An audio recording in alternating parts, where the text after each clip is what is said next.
All right, welcome to Call of the Pen.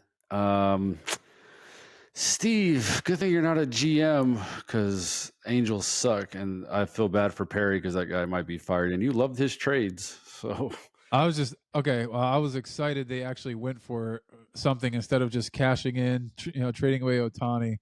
Obviously, it doesn't look good now, but I was like, man, this is awesome. They're actually going to go for it.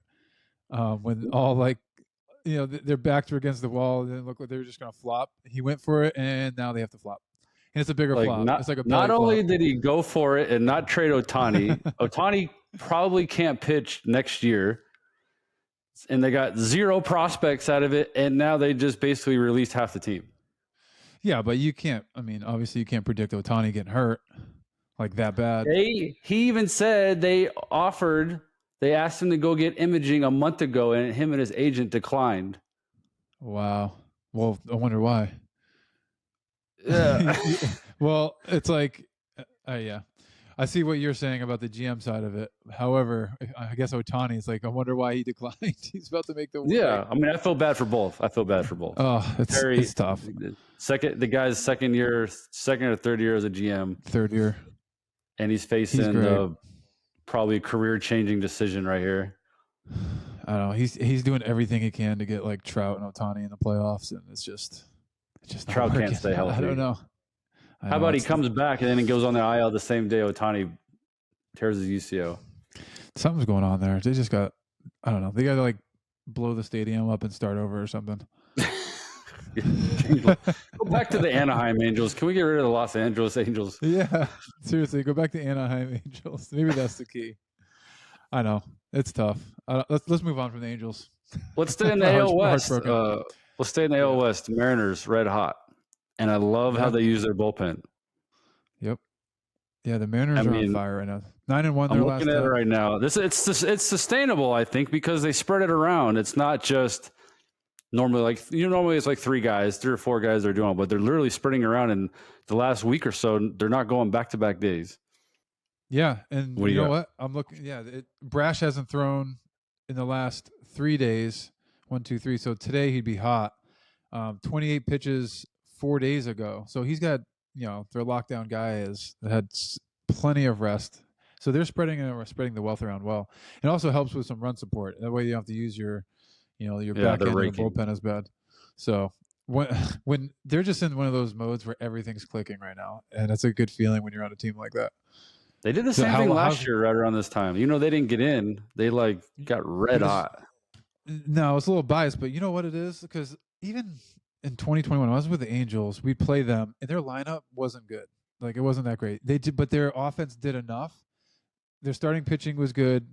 Their offense was okay, but they did enough to where if they had any sort of lead in the 6th, 7th inning, it was almost like game over. Yeah, they always have good relievers. Rarely blew saves. And when they got Seawald going, I mean, that bullpen just took off, So it's just their formula right now. Well, a little bit better. The Diamondbacks are playing better, but are the Diamondbacks? Are they out of the wild card now, or do they get back in it? No, I think they're back. They're back in it. I know for a second they had lost it to Cincinnati. Mm-hmm. Yeah, they're back in. They're half a game ahead of San Fran, 1.5 ahead of Cincinnati, 2.5 from Miami, and then San Diego just pooped. So, oh my gosh! I mean, that guy's gonna get fired too, and I feel bad because he does everything he possibly can to bring whoever he can to San Diego. Yeah, I don't know. It's bizarre. It's just maybe it's not him. Maybe it's just Bob Melvin. Bob Melvin's a great manager, dude. He was awesome. Well, I know, but maybe not for this team. Who knows? Yeah, who knows? You never know what's going on behind the scenes. But I will tell you this: with the Angels, when you lose your best player, like as much, and there's nothing you can do about it. It's just such a gut punch. One of the best players in baseball, arguably the best player in baseball, and he keeps getting hurt. Unfortunately, it's tough. Well, let's look at the reliever signings they've done. Perry, Tapera. I don't even know if he's playing it. He's somewhere. I think he got called up with the Cardinals for a second. I think he got released. He was good last year, though. Loop. Yeah. Not so good. Signed what, to a 3-year deal, I think? He had a 2 or 3 year deal. Tepera had a 2 year deal. It's tough sledding for. Come on, reliever, step it up. Let's go. You're gonna lose all these 2 year deals if you can't do it. Yeah, it is tough. I don't know what it is. I mean, it's a good place to pitch. Mound's a little bit. Mound's okay there, but you're also in a really good division. Other than the A's, and the A's were good, up until 2 years ago. Like you're just pitching against a good division all the time. So, and and I'm not making excuses for them. They had one of the tougher schedules from right before the All-Star break on. I think they had like a 4th toughest schedule. So that didn't help when you lose your best player, and then your other best player blows out, and then your relievers the bullpen's just not holding up. It's tough. And now everyone's released, so we'll move on. Now everyone's like, Smelly, we're gonna save some money. Hope you get picked up by a contender. Which I guess if you're one of those guys, it's kind of nice. Yeah, a lot of guys getting called up.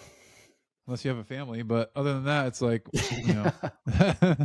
maybe you're probably going to go to a contender. Or was it Grichuk went from Colorado to Anaheim? Now he's going to go somewhere else, maybe. Yeah. Matt Moore gets probably go somewhere. What kind of year was he having? Grichuk? No. They had 3 relievers go on. Matt Moore has been having a good year. He's been a good reliever for the last couple of years. So yeah, that'd be a good pickup for I don't know if Baltimore needs a lefty. They need one more reliever now. Sandy Leon, how's he doing? Just someone to pick up some of those innings. I don't know. I haven't looked at the numbers on him. But let's go over to I feel bad about this one because we both loved the Rangers. So we're not so smart as we thought. Well, at least I'm not as smart as I thought I was. Because the bullpen is let's look. The bullpen, they thought they got their moves they made wasn't great. It was like low key moves, but it's just blown saves. Will Smith and Chapman. Yeah. And they are man, it is tough. Chapman was on fire at first. Yeah, he was. They're like, they fixed his mechanics or his leg drive or something. I mean, they're still in the wild card. They're just not gonna. They're just out of the division right now. Right. I'm not. Yeah. I mean, again, the Mariners are just blowing everyone away right now. They're just red hot on fire, like the 2018 Brewers, like we keep alluding to. It's like that type of feeling. They can do no wrong. So when you go up against a team like that and you're struggling, it's like it's just a bad matchup at the time. But they got starting pitching and they got bullpen, and then now they're just hitting. They hit like 7 homers the other day. Who? Texas? The Mariners. Oh, the Mariners. Yeah. No, they've always had pitching. That's what I'm telling you. And if they have any sort of lead, it's just game over. The Braves I like back them, in I'm going to jump on the bandwagon. I'm going to jump on that bandwagon. Wait a second. You said the Rangers were going to win the division. You can't just switch. I did. And I said Houston, and we're both done. I didn't say they're not going to win the division. I just think the Mariners are good. I'm going to jump on the bandwagon. I'm going to give them credit. They're good. They'll hit a wall. Did you actually say something negative about somebody? Holy cow. I mean, no, it's more like numbers are going to tell you a comment. They're 9-1. I mean, won their last 4 in a row. They just keep going on these crazy streaks. So maybe they've won. How many games in a row they played? Maybe a day off's coming. That's going to screw them up. Normally when you're that red hot, you don't want a day off. Well, no, I do hope they win because I know a lot of the fans there are really loyal, dude. Like very loyal fans. And they had, I believe, when I was there, the longest playoff drought, and that got lifted last year, when they played in that wild card game that went like 42 innings. Yeah, well, they're playing the A's this week, so that'll see them. They might not lose, and they're going to go into a day off on Thursday. So, so they got to win out Thursday. Hopefully, won't ruin their mojo. Yeah, the day off. That's where it is. The day off piece. Who they got after the day off? And then they got to go to the Mets. So now they got to go all the way to the East Coast. And the Mets suck. You know what's amazing about that is you could have other than the A's, of course. Who do they have after the Mets? They have probably someone like the Phillies or something. Let's see. Oh, the Reds. So you got to go to Cincy. Tough place to play. Okay. So the thing that's crazy about that is, let's say their schedule probably at the All-Star break after that looked like it's probably going to be a lot harder. And then the Mets ship all their players away. They're terrible now. Yeah. And then Cincy was on fire, and now they're falling apart. Yeah. They're running out of gas. So like a month or 2 months ago, it would have been like, wow, that's going to be tough for them. Now you're like, I don't know if they're going to lose a game. Yep, exactly. They might win out for the rest of the year. They're never going to lose. Let's see. And after the Reds, they probably get a day off and then come back. Oh, then they got to go. Look at this schedule. This is why people don't understand how hard the scheduling is. Not only they got to go from the West Coast to the East Coast, back to the Central to play Cincinnati, and then they got to go over to Tampa. Are you kidding me? Oh, that's the problem with the new schedule, though. It makes sense. So if they survive travel, if they survive Tampa, let's just say they win. Not even win all the games. Let's say they win the series in New York, win the series in Cincinnati. If they can go to Tampa and win that series, then man, we got something. They got something. Yeah, and that's a 4-game set in Tampa, and you are already on a 10, 11-game road trip on the East Coast.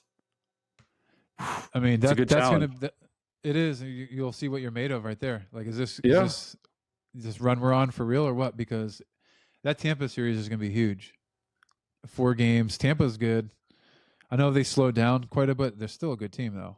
If they come out winning at least 3 out of 4 of that, I mean, so they'll come home, get a day off, and then they'll come home, get a day off, and they got your Angels. There might be another sweep there. What if the Angels catch fire, though?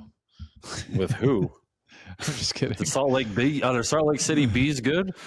They're hungry. Young kids. Hey, if there was ever a time when you're on like a losing team, the like silver lining is being the like spoiler. In fact, yeah. It was actually against the Mariners. They were fighting to make the playoffs in 2021. It was like Seager's last go at it. And we were playing spoiler big time, to where like I pitched. I was, oh man. I'm going against my old team. They're trying to win out. It's a 1-run game in the 8th. And I went 1-2-3 with a punchy at the end. And like, I was so fired up. And like the game meant absolutely nothing for us other than we wanted to play spoiler. It's such a messed up thing, but I don't know why. Everyone gets up for it. Yeah, and the other team is so annoyed, and I hate playing those teams at the end. Oh, I know it is tough. The teams that want to play spoiler, they're just hungry and they're just being reckless out there, and it actually pays off. Our year at 19, that was like the Reds and like the Pirates. Remember we went to Pittsburgh at the end of the year and we might have got swept. Yeah, dude. When I was with the Marlins in 13, we were like the second worst team in baseball, and there was a time though where teams we were like just plowing everybody, and like contending teams weren't wanting to like come face us because we just called up Ozuna, Yelich. Those guys are raking, and like, oh shoot, these guys are pretty good now. All of a sudden, we lost 100 games, but we went on like a good run where we were like playing spoiler for a minute. It is fun, and I think when I got called up in 10, we were in San Francisco, and that was obviously they won the World Series that year, but they haven't clinched a division yet, and we had won the first 2 out of 3. And I was in the cab with like Carlos Gomez and Ricky Weeks, the most random cab ride ever. And then I'm like this little rookie in the front of the taxi. And then these fans come up next to the taxi, make us roll the window down. They're just mother effing us. We're trying to win a division. You're effing it up. Da, da, da, da. And I'm like the little rookie yelling back, like, what an idiot. And they're probably like, shut up, kid. Yeah, if you don't like it, play better. Yeah. Anyway. What year was that? 2010. Wow. So in 2011, were you on that team all year? No, I got hurt. I made opening day and I had elbow surgery. Okay. So 2011, we were trying to play spoiler against you guys. And Clay Hensley. I know what you're talking about. Yeah, gave it up. An absolute missile. The roof about blew off the stadium. I mean, to Braun. Juiced up Braun in 2011. Yeah, he was on the major sauce. And the roof about blew off the place. I mean, sold out crowd. Miller Park, it was like the most electric thing ever. Yeah. At one point, they're doing the wave, like, all right, cool. And all of a sudden, they start breaking out the slow motion wave and then really fast. And like, I mean, the fans were just so into it. It was like cool. I'm like, that's my rookie year. I'm like, this is incredible. That And I is kid you awesome. not, we're walking off the field, and me and Chris Hatcher are trying to talk to each other, and we have to like scream from like a foot away to like hear each other because it's still so loud in there. Half an hour after the game, I got my like clothes on, get ready to go on the bus. We hear this extremely like loud roar. I think the Cardinals like clinched, which made you guys clinch, and everyone in the stadium stayed there and watched it on the jumbotron. And it was like, I mean, I'm talking the loudest stadium experience I've ever had. It was incredible. Like the fans were just fired up about it. I don't know. It was really cool, especially being a rookie and I was on a bad team. Like, wow, that's what the playoffs is going to be like. Yeah. I remember watching, I was in Arizona rehabbing and I was playoff share right there. So I was so happy. But I remember watching that exact moment. It's crazy. You get a full share or a quarter share? Full share. That's right. They went to when they won the division series, that was an extra like 90 grand right there. I was so happy. Nice. Me and Melissa were high-fiving each other at like some local restaurant, golf club restaurant. So excited. A Waffle House? No, I was listening. Oh, they even have Waffle House? They have a Waffle House out there. I don't know. So anyways, Miller Park. So we'll move underrated. on. I think the Astros bullpen, they're all right. Yeah, I mean, their bullpen's good. I mean, let me go back up to them real quick. I mean, Presley gave it up the other day, lost and a blown save, but yeah, but that's rare. He's solid. Their bullpen's good. Yeah. Graveman's they don't great. use many guys. They use two. Mostly, it seems like they average 2 a game, which is amazing. Yeah, they do. And they have. I mean, their entire bullpen can pitch in any situation. Like I would trust Neris, Abreu, Stanek, Graveman, like all in the 8th inning. Yeah, 100%. 7th inning.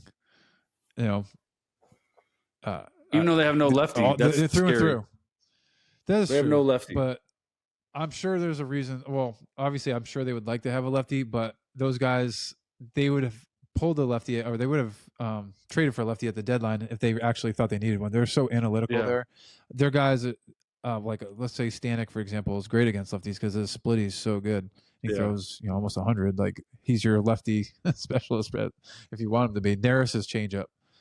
Well, ask Chatwood about that, but he's got he's got great changeup.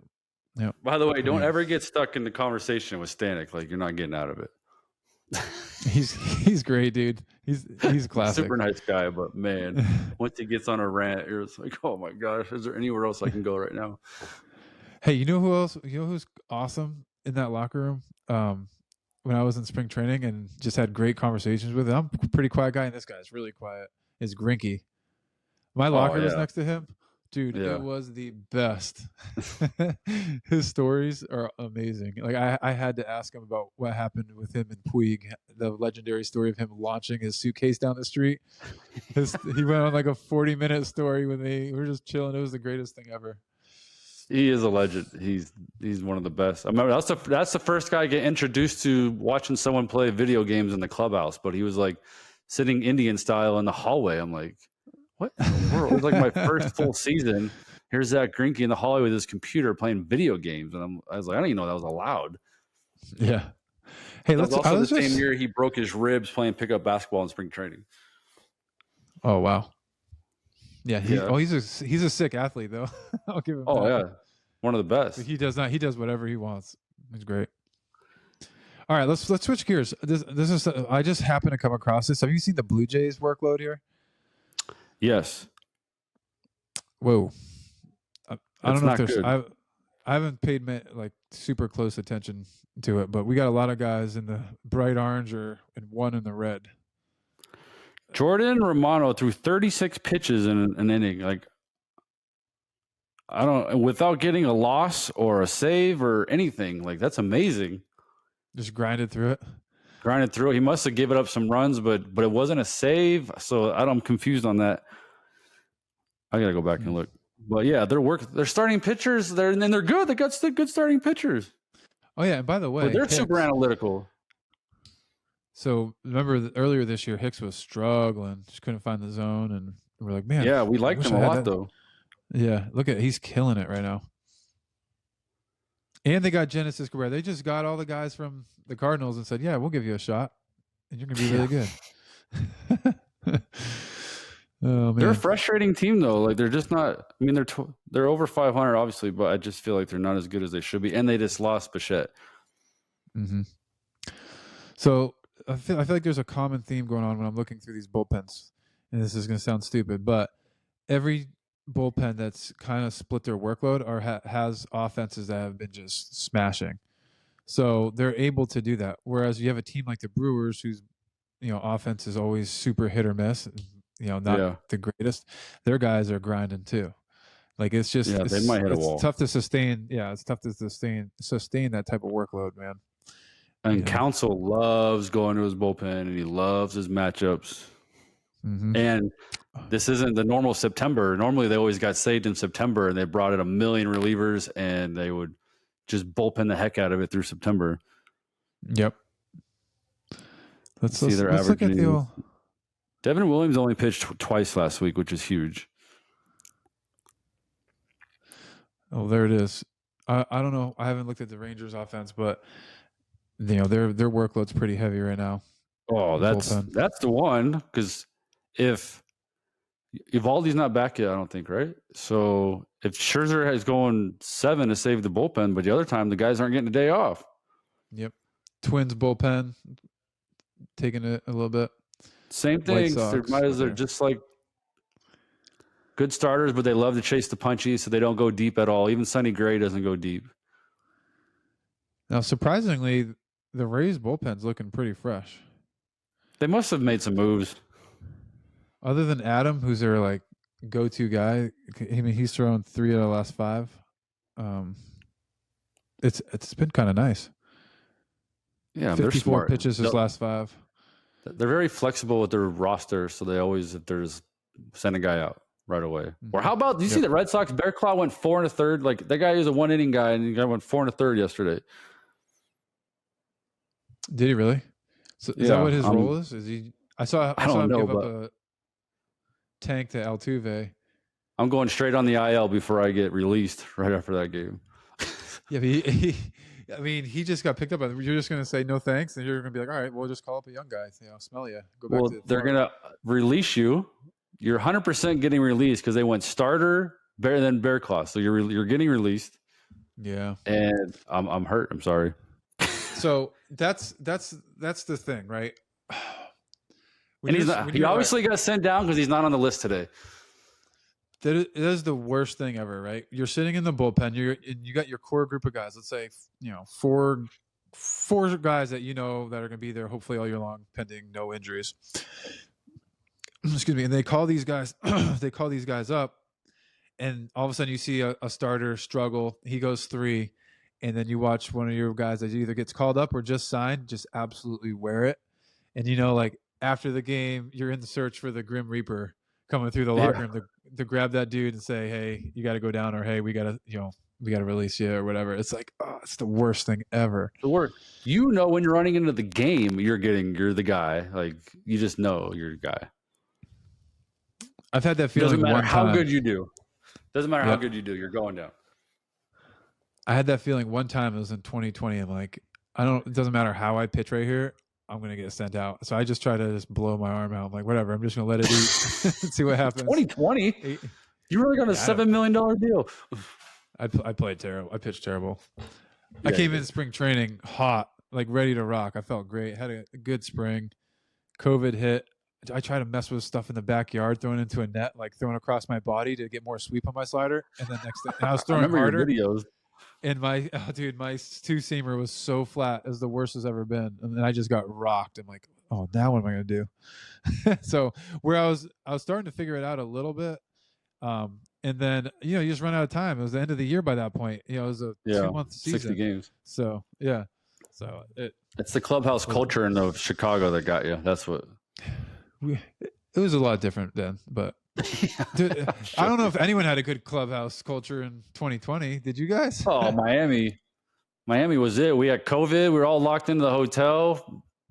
That's all camaraderie right there. Us against the world. Everybody wanted us kicked out of the league. that was cool. I was happy for you guys. That was fun. That was cool. Now if only they'll figure it out the rest of the season, man. They're in the driver's seat. Oh, and then David Robertson, not the closer no more. Oh, really? I didn't see that. Yeah, they took him out a couple of days ago. He's got over a 7 ERA since the trade. Wow. It's not easy, man. Getting traded, it's not easy. So who's filling in for him? Puck again? Probably. I don't even know. Hey, you probably know who's Lopez nasty? or something. The guy they got from Minnesota. Oh, yep. I forgot about him. How about JT Is it Chargois? Is that how you say his name? Yeah, Chargois. I played with him in Minnesota. He's nasty. He was always nasty before. He just couldn't throw strikes. He got hurt. Yeah, and he always got hurt. But he's thrown way harder. I mean, his slider was gross. Dude, that bullpen's pretty good, looking at those names. Oh, and they got Tanner Scott as a closer, too. He's having a good year. 2.55. Yep. 35% strikeout rate. He's got really good stuff, too, but for whatever reason last year, he'd go like a few strong and then whack, just get crushed. I wonder if it's a workload thing like we're looking at now. But you know how it is, dude. I'm looking at it now. They had 1, 2, 3, 4, 5. They threw 6 guys on, what day is that? Sunday. How do you throw 6 relievers? I guess that's normal these days, but it's just like Texas. 1, 2, 3, 4, 5, 6. You had 2 guys with a blown save that day. Must have been a bullpen day, or the starter just got what a day. They had 3 holds. There was 3 holds and 2 blown saves. Holy cow. That's tough. That is tough. That's a lot of highs and lows there. Talk about a roller coaster game. Man, you showing me this app here is like, I'm going to read this like all day now. This is funny. It's amazing. It's giving me like PTSD though. I'm like, go to bed tonight and it's like, oh, it's my 4th day pitch in a row. And then you can look at the A's. Look at the A's usage. Almost nobody pitches either. I don't know who pitches. Position players, or they just send guys out left and right, and you can never see their actual usage. Yeah, maybe. Well, Martinez pitched and threw 65 pitches, so he must have just ate the rest of the game up. Yeah. I mean, yeah, these guys have, 35 pitches, 31 pitches, 21. Yeah. They're back in the guys ain't throwing too much. To the Orioles, they lose the big guy, which destroys them. Because, their bullpen's not great. It wasn't great. They just had just 2 guys at the end, and now you lose 1. I know, dude. Like, if only they would have just traded for another solid bullpen arm. Maybe, who knows? Maybe they try to and just, deals fall through and stuff like that. But, like, you were one starting pitcher. I know they went and got Flaherty, but he's struggling a little bit. One starting pitcher, one arm away from, like, actually having a World Series contender. And then, obviously, I still think they're really good. Yeah. Most of it's their offense. Yeah, they're Bautista, let's see, he's on the IL. Dylan Tate's on their IL. So Bautista obviously was their best guy. And then they got Cano, who's got a 1.5. And after that, they got some guys. Hey, this is going to be huge for Cano, though. If he can show the organization that he can handle the 9th inning, that's a huge asset. And I know he's pitching and leverage before, but this is 9th inning's a whole other animal. That's a whole different animal. And I watched his first 9th inning, and it was pretty scary. That's got to get through first one, right? Yeah, what was your first save like? I remember mine vividly. I was against the Marlins. Uh-oh. Did you lose? Power. That's how you lost to power. Hurricane? We did. It was against the Marlins. It went Yelich. Who was that third baseman, that older guy? Really good hitter. Prada. So it went Yelich, Martin Prado, Ozuna, and then Stanton. Struck out Stanton to end it. Wow. Take a seat. That's a good one. I went rocket to short. Oh, I have it right here. Hanging up on my wall. Oh, really? That's sick. I can't see it though. It's a little bit too far away. I'm getting old. I think so. Drew. Young, Montero. But they were one rocket. I think I went 2 rockets and a ball that about when Stanton almost robbed the home run on the right. Was it against the Diamondbacks? It was. Yeah, 2011. Yeah. I was beyond nervous. But once I got through that, I'm like, oh, all right. It's just another 3 outs. What am I doing? Yeah, once you realize, like, that's all I told myself. I was like, it's just another inning. Don't try to make it bigger than what it is, and just try to breathe. And once you get the first pitch out of the way, I mean, try not to overthrow. But man, I thought I was throwing gas. Yeah. So my most intense one that year. So I think I only had like 3 saves that year. We were terrible. I just took over for Leo Nunez, also known as Juan Carlos Oviedo, and there was one outing, and we're in Philly. It's the end of the year, and I go in a 2-run ball game, and it's when Philly they did like the 6 or 7 consecutive year sellouts. I mean, the place was insane. So I ran out of the bullpen in the 9th, and they're playing like the miracle speech or whatever. Yeah, and it was quiet. I mean, that's all I could hear. And I'm running out there, and as soon as I get to the mound, it's like, yeah, they let me hear you. And then, dude, the ground was shaking. I was like, oh my gosh, what am I doing? And then as the warm-ups went on, I'm like, dude, this is sick. I can't wait. Like, let's go. First pitch, double off the wall. Michael Martinez. Oh no, I'm sorry. It was a single. I think Ibanez hit a single. They pinch ran Cliff Lee. Michael Martinez hit a double off the left center field wall. Cliff Lee scores from first. I'm like, oh my goodness, I'm about to give that up. Like, this is not. And so I'm like, just pull it together.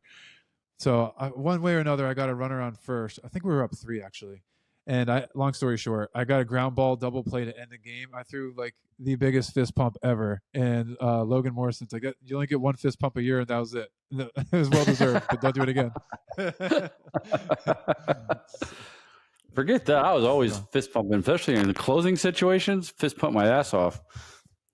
Yeah, I try to play it cool, but there were certain times where I couldn't help it. Like that one with you made fun of me for the double fist pump. Yeah, can't go double fist pump. That's one. You can't do that one. Well, I saw 1 fist pump, and then Willie like came at me like all fired up, and then like I gave him another one. I remember that one. Any other contending bullpen? Let's see. San Francisco, man, they average a lot of guys. They go 1, 2. They can go 4 or 5 a game too. That's it's Kepler's way. Yeah, that's last one. And I gotta imagine the Dodgers do too, right? I feel like that dude is running guys out there all the time. They're 3 a game. They average 3 a game. All right. I mean, you got Brazier that Red Sox got rid of. Now this guy's just shoving for the Dodgers. Like, just go to LA. If you want your career fix, go to LA. They'll figure it out. Yeah, actually, they spread it out pretty decent. That's good. Watch, Josh Donaldson's going to go to LA next year and be like an MVP candidate or something. What's up with that? It is incredible. There's like them and the Giants. I feel like for pitchers. Did you see Josh Donaldson got released today? No. Yeah, Yankees released him. They're done too. They're just like, nope, cashing it in. We're gonna let. You know what it is? They kind of have to, right? He's not playing well. Then you got to see what you got with the young guys at that point. Yeah, bad clubhouse guy, anyways, from what I hear. I don't know anything about him. I'm just saying from what I hear from a very quality source. But all right. So I guess the point we're trying to get at with all this bullpen talk is just a lot. Well, we talked about it before. You got guys that you just keep running throughout the course of a year. They're just going to break down. It's just inevitable. Either they're going to break down physically, or their stuff is just going to lose. Yeah, they're just going to lose it stuff wise. And with teams that we're pointing out that are able to spread the workload out, not only is that going to carry them and have those guys fresh at the end of the year for their playoff run, but also you're looking for the future too. Like that. I mean, yeah, throwing 80 plus appearances a season, season after season is just going to catch up to you and just going to wear you out that much quicker. And if you're one of the dudes on that team, like that sucks. Now your guy, you have a Tommy John guy, and then you're probably end up going to get rid of him because someone else is the next person in line. So yeah, Tommy John guy can't pitch next year. I mean, really, you got to have like for you had luckily like your arm angle probably helped you get away through 80 games a year. Like, sure, yeah. I mean, but your hip took a beating though to do that. My hip took a beating, and then ended up making the rest of my arm and my shoulder, like my elbow, and my shoulder, take a beating too. Now, thankfully, it wasn't anything major. Yeah, it's only a matter of time. It wasn't anything major. It just you just wear down, man. It's like I'm a greasy old cog now. So I think as we get closer with the playoffs in September, we should really start paying attention. Maybe do a few more episodes. I think it'd be interesting. We can keep track of these bullpens because the bullpens are going to decide this, especially these close races. And at the end of the season, the Mariners play the Rangers at home, so that's going to be interesting. Oh yeah, we should watch that. We should do Instagram Live or something and watch. Yeah, how do we do it? We should figure out that. We should commentate Call to the Pen cast or whatever it's called. Get all 4 viewers on there to chime in with us. Hey, it only takes one really good one. Everyone would jump on. Get a whole group in there. That'd be sick. Yeah, that would be. Yeah. Hey, maybe we'll do it. All right. Let us know what you think. All right, guys. So subscribe, hit us up, let us know. But we're going to be all over these bullpens because bullpens decide this thing. So we're excited. Yep, absolutely. All right, brother. Stay safe, Steve. Stay out of that hurricane. Yeah, we're good down here. We're good in the south. So we are flying out tomorrow though up north. So easy. Oh, me too. I'm going to Louisville. Oh, let's go. I'm going to race. Are you really? You're back already? I can't run or jump, but I could ride a bike. My leg is really strong, but I can't take off. You're crazy, dude. What are you doing? Why don't you just let it chill for a little bit? Knox wasn't satisfying my knees. I couldn't live through them anymore. It wasn't satisfying. So I'm going to go do it myself. No, I need you to heal up so I can beat you in golf. Oh, yeah. Good luck. I can do that one leg. All right, dude. Take it easy. All right. Later.